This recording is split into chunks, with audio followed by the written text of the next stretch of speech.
Hello दोस्तों, नमस्कार। जय हिंद, जय भारत। अरे, ये पाकिस्तान का प्रधानमंत्री इमरान खान नियाज़ी तो बच निकला।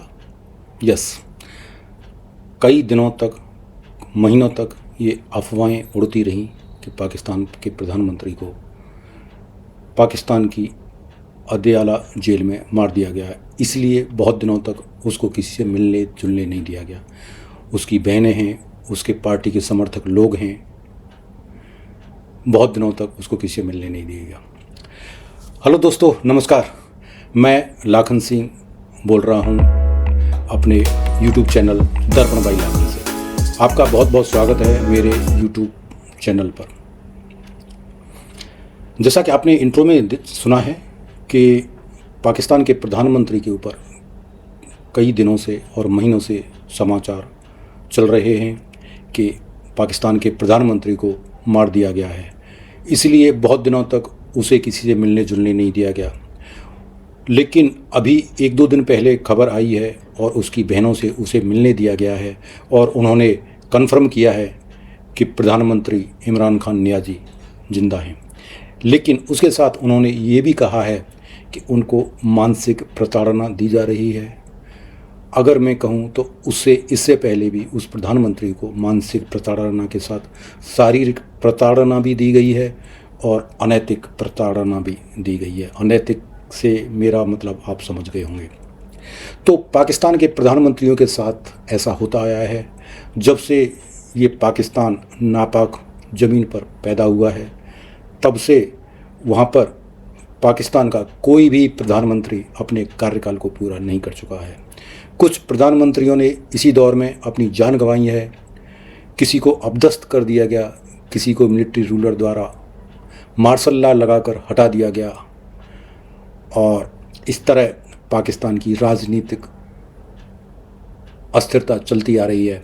और इतने पर भी वहाँ के कुछ यूट्यूबर हैं, कुछ राजनीतिक विश्लेषक हैं, जैसे कमर चीमा जैसे लोग और भी कुछ यूट्यूबर हैं, वो हमारे भारत देश की न्यायपालिका, हमारे भारत देश की राजनीतिक व्यवस्था पर कमेंट करते हैं, जब उन्हें पता नहीं है कि पाकिस्तान की राजनीतिक अस्थिरता कितनी गहरी है।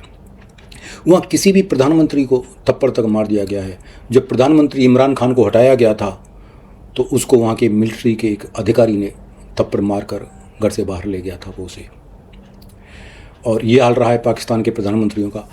अभी तक लगभग 75 सालों के पाकिस्तान के आज़ादी होने के इतिहास में लगभग 44-45 साल वहाँ के राजनेताओं ने राज किया है और इन 44-45 सालों में 20-22 प्रधानमंत्री बदले गए हैं। आप ऐसे कह सकते हैं कि एक प्रधानमंत्री का औसतन कार्यकाल 2 साल का रहा है, जबकि बाकी के 33 साल लगभग मिलिट्री का शासन रहा है, जिसमें 4 मिलिट्री के शासकों ने शासन किया है वहाँ पर।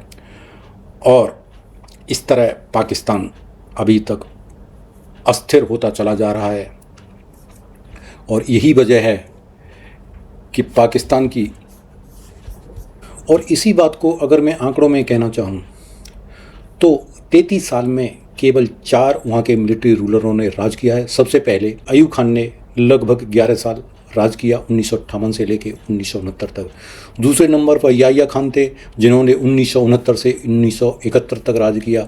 ये वही याहिया खान थे जिसमें हमारे भारत की सेना ने उसी पीरियड में बांग्लादेश को आज़ाद कराया था। और ये वही याहिया खान है कि जिसके शासन में, जिसकी मिलिट्री में बांग्लादेश पर अत्याचार किए, उसी याहिया खान की मिलिट्री ने हमारी भारतीय सेना के सामने हार मानी, हथियार डाले और हमारी भारतीय सेना ने उन्हें कैद किया। उसके बाद उन्हें अंतर्राष्ट्रीय कानूनों के अनुसार छोड़ दिया गया। उसके बाद जिया उल हक का शासन आता है। उन्होंने भी 11 साल राज किया, 1977 से लेकर 1988 तक।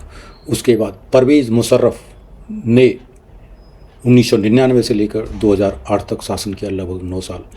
ये मिलिट्री रूल इस तरह आते हैं जैसे अगर कोई प्रधानमंत्री उनकी बातों को नहीं मानता या उन्हें हटाना चाहता है, उनकी मर्जी के खिलाफ निर्णय लेता है, तो उसी दौर में परवेज़ खान ने एंट्री की थी। और ये वही परवेज़ मुशर्रफ है जिसने हमारे कारगिल में हमला कराया था अपने मिलिट्री के द्वारा, अपने आतंकियों के द्वारा। और फिलहाल भी कुछ आसिम मुनीर की भी सिचुएशन सेम वही बन रही है। उसने काफ़ी ताकत हासिल कर ली है और अब वो इस तरह की कानून के द्वारा पाकिस्तान के लिए भगवान जैसा बनना चाह रहा है। वो इस तरह की पावर लगभग हासिल कर चुका है कि अगर वो किसी को भी गोली मार दे दिन दहाड़े बाज़ार में, तो वहाँ की कानून, वहाँ की सरकार उसका कुछ नहीं कर सकती, क्योंकि कानून के अनुसार उस पर कोई कानून नहीं किया जा सकता, उस पर कोई FIR नहीं की जा सकती। लेकिन पाकिस्तान के हालात इस वक्त राजनीति के मामले में बहुत अस्थिर हैं और उसी वजह से हमारे भारत के साथ उसकी कॉन्फ्लिक्ट चल रही है। और हो सकता है कि भारत और पाकिस्तान में छोटा मोटा युद्ध की शुरुआत हो जाए, क्योंकि मई में हमने पाकिस्तान को सिंदूर ऑपरेशन के द्वारा काफ़ी नुकसान पहुंचाया था। लेकिन अभी प्रधानमंत्री मोदी के द्वारा और हमारी सरकार के अनुसार अभी भी हमारा सिंदूर ऑपरेशन चालू है और ये बिना किसी ऐलान के कभी भी चालू हो सकता है। फिलहाल लगता ऐसे है कि हमारी भारतीय सेना हर तरह की तैयारी कर रही है किसी संभावित युद्ध के बारे में, और हो सकता है इस बार अगर कुछ शुरुआत होती है तो बहुत ही रिजल्ट अच्छा होगा। हो सकता है हम अपने देश की सीमाओं को और बढ़ा दें और पाकिस्तान का कुछ हिस्सा हमारे कब्जे में आ जाए। आइए देखते हैं आगे क्या होता है। कृपया करके मेरी चैनल को लाइक करें, शेयर करें, सब्सक्राइब करें और कमेंट करें। Thank you. जय हिंद, जय भारत।